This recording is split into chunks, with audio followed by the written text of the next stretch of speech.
Tunapoangalia katika tu tena hiyo agano ambalo Mwenyezi Mungu aliweka, alitaka pia wanadamu wakaweze kutambua mambo kadha wa kadha. Tunapoangalia katika hiyo vitabu vya kwanza ambavyo tumeona, vitabu ambavyo ni vya Musa, kuna kitabu ambacho kinaitwa Mwanzo. Mwanzo kinatudhihirishia vile wana wa Israeli walivyoamini. Waliamini katika uumbaji wake Mwenyezi Mungu, ya kwamba ndiye aliumba vitu vyote na yeye ndiye mwanzilishi wa kila jambo. Kwa hiyo tunaona ya kwamba Mungu aliumba dunia na akaumba pia wanadamu. Kwa hivyo wanadamu wanastahili kutambua ya kwamba Mwenyezi Mungu ana uwezo wa kuumba. Aliumba dunia na vitu ambavyo vimejaza dunia na vitu ambavyo tunaendelea kuviona hata sasa, hata ukarabati ambao unaendelea. Mwenyezi Mungu ndiye amewapa wanadamu pia akili waendelee pia kuunda vitu, kutengeneza vitu ili vikaweze kuonekana kazi ya Mungu inazidi ya uumbaji inazidi kuendelea duniani. Kwa hivyo wanadamu wamepewa pia nafasi ni kwa ajili ya kuendelea kuunda vitu tofauti tofauti kuvitengeneza. Kwa hivyo tunaona ya kwamba katika imani hii ya Waisraeli ya kuamini uumbaji wake Mwenyezi Mungu, tunaona ya kwamba katika mambo haya Mwenyezi Mungu pia akawatuma makuhani. Makuhani pia waliweza kuleta utaratibu ambao tunaweza tukautumia kwa ajili ya kumwabudu Mwenyezi Mungu. Kwa hivyo tunaona Mungu aliweza kuruhusu kuumba vitu vyake kwa muda wa siku 6, na tunaona siku ya 7 ambayo aliweza kupumzika. Siku ya 7 aliweza kudhihirisha ya kwamba wanadamu wanastahili kumwabudu yeye, wanastahili kuwa na ibada na ushirika na yeye.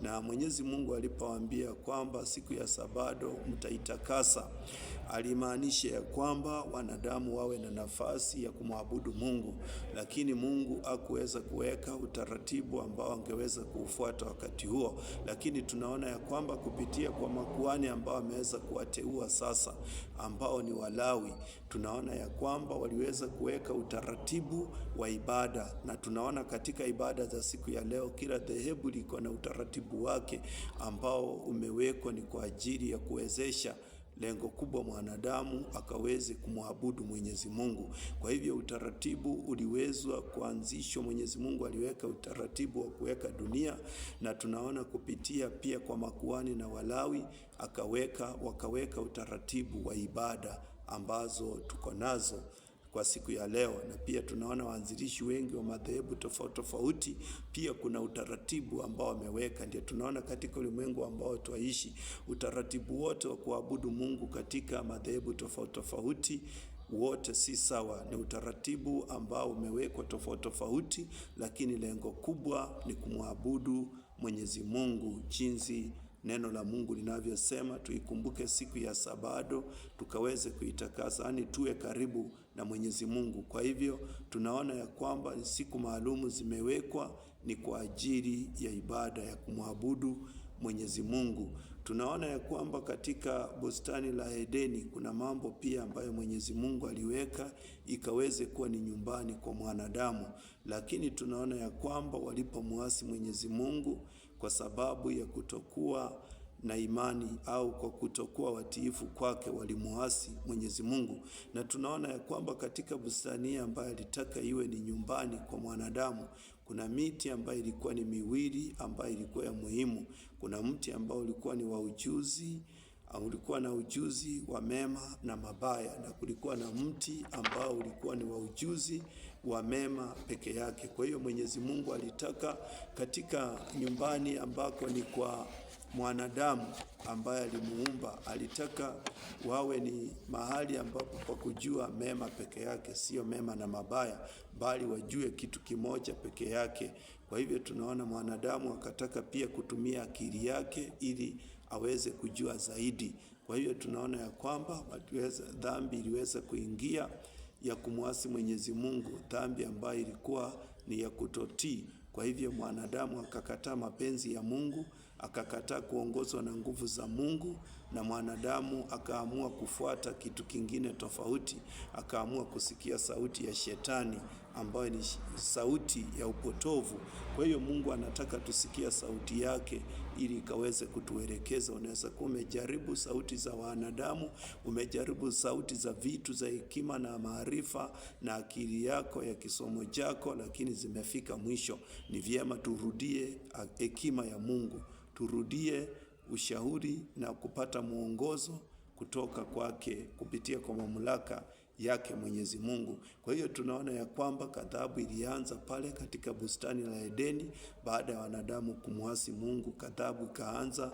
Tunaona ya kwamba Mungu akawaambia sasa kukufa mtakufa, lakini tunaona ya kwamba pia akawaambia mtafanya kazi, mtakula kwa jasho, na akawaambia ya kwamba mwanamke atazaa pia kwa uchungu. Na tunaona nyoka pia akiadhibiwa ya kwamba kichwa chake kitapondwa na mwanadamu ataponda kichwa chake kupitia kwa uzao wa mwanamke. Na pia tunaona ya kwamba shetani ikawa mwanadamu akaambia naye pia shetani akimpata au nyoka akimpata atamuuma kisikino chake. Kwa hivyo tunaona ya kwamba mambo mengi yalitokea hapo, na laana ya kwamba shetani au nyoka ataenda kwa tumbo.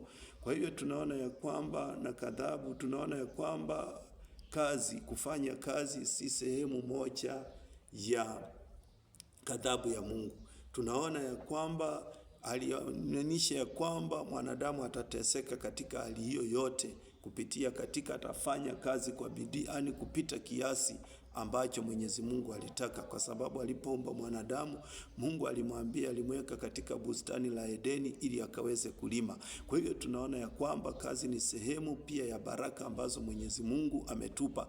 Ndiposa anatuambia katika kitabu ambacho ni cha Kumbukumbu la Torati 28 kuna baraka ambazo zinapeanwa hapa. Anasema nitakubariki mjini, nitakubariki mashambani, kupitia kwa kazi ya mikono yako nitaweza kukubariki. Kwa hiyo tunaona ya kwamba kazi ya kwanza, mkazi ni baraka ambayo Mwenyezi Mungu alitupa. Kwa hiyo usione kama kazi ni sehemu ya mateso unapoendelea kuifanya.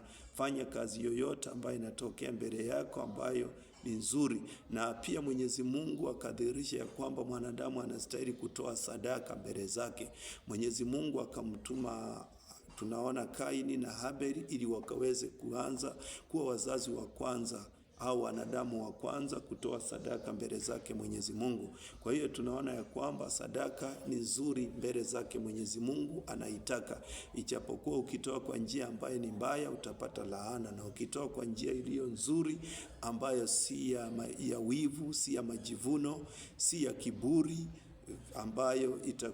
ambayo si ya kujisifu, kutoa kwa sababu ya kwamba unatoa kwa ajili ya Mungu, kwa vile ya baraka ambazo amekupa. Maandiko yanasema itakuwa imekubalika mbele zake Mwenyezi Mungu. Kwa hiyo Mungu anataka tuwe na roho ya utoaji katika mavuno ambayo tunayapata kupitia kwa kazi za mikono yetu ambazo ametubariki nazo. Tunaona ya kwamba wanadamu waliendelea kutenda dhambi, na ikawa ya kwamba Mwenyezi Mungu ataleta ghadhabu ambayo alileta. Tunaona ya kwamba kwanza kabisa, kabla ya kuleta ghadhabu, Mwenyezi Mungu alitaka wanadamu wamrudie.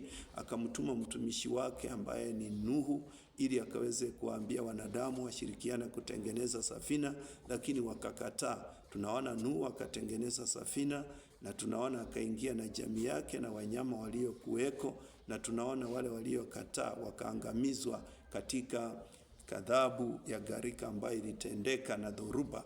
Kwa hivyo tunaona ya kwamba Nuhu aliponusurika na kupona kutoka katika safina, kitu cha kwanza alijifundisha kutoa shukurani kwake Mwenyezi Mungu. Wakati mwingine unapitia mapito mazito katika maisha yako. Je, unafanya nini? Unatoa shukurani mbele za Mungu, au unakejeli tu na kuona ni kawaida tu ya maisha ya mwanadamu kupitia mazito na kupata mepesi? Sio hivyo. Kwa hivyo tunaona Nuhu alipotoa sadaka akawa amefungua mbingu, na kufungua mbingu, maandiko yanasema Mungu akafanya agano na Nuhu, akamwambia kwamba sitaangamiza tena ulimwengu kwa maji au kwa gharika au kwa mafuriko. Kwa hivyo tunaona ya kwamba Mwenyezi Mungu akaweka agano, na akaweka agano na Nuhu akaweka makubaliano kupitia kwa alama ambayo ni ya upinde ambayo ni rainbow. Kwa hivyo tunaona ya kwamba Mungu akaonyesha ya kwamba hataangamiza tena dunia, hataangamiza tena wanadamu. Kwa hivyo tunaona ya kwamba Mwenyezi Mungu alitaka wanadamu wakaweze kumtumikia, na baadaye lugha ziliweza kutokea watu walipotengeneza mnara ili wafikie Mungu. Tunaona ya kwamba ikawa ya kwamba Mwenyezi Mungu alikuwa ameamua wachaze dunia nzima, lakini hao wakaamua wakae mahali pamoja tu ili wawe karibu na Mwenyezi Mungu wakati wote. Hivyo wakasahau unaweza kuwa mbali na mwenzako, lakini ukawa unaendelea kumwabudu Mungu. Kwa hivyo tunaona ya kwamba Mwenyezi Mungu akaleta pia mikawanyiko ya lugha ikatokea kupitia mahali hapo, kwa sababu wanadamu walikuwa wametaka kuwa mahali pamoja na walitaka kuwa na lugha moja peke yake, ili wanapopanga mahasi wapange kwa lengo moja. Lakini Mungu akaamua akakawanyika katika lugha tofauti ili wakaweze kuwa watu watakaomtumikia baadaye katika njia au katika lugha tofauti. Wanaweza wakamtumikia wakiwa sehemu mbalimbali na wawe na lengo moja ya kwamba wanamtumikia Mungu. Kwa hivyo endelea kumtumikia Mwenyezi Mungu, endelea kuwa mtu wa ibada, na maisha yako Mungu atayabariki. Ombea kazi ya mikono yako, na usione kama ni kadhabu bali au adhabu. Jua ya kwamba kufanya kazi lengo kubwa ni kwa sababu ni sehemu ya baraka ambazo tumepewa na Mwenyezi Mungu ili tukaweze kupata riziki ya kila siku. Ndiposa mtu anaposoma lengo kubwa, anang'ang'ana kusoma lengo kubwa apate kazi nzuri ili akaweze kuwa na maisha yaliyo mazuri. Mungu akubariki, Mungu akutendee mema. Zaidi yoyote tusimame tujue ya kwamba uumbaji wote ni kazi ya Mungu, na ni vyema tukaweze kutunza uumbaji wake.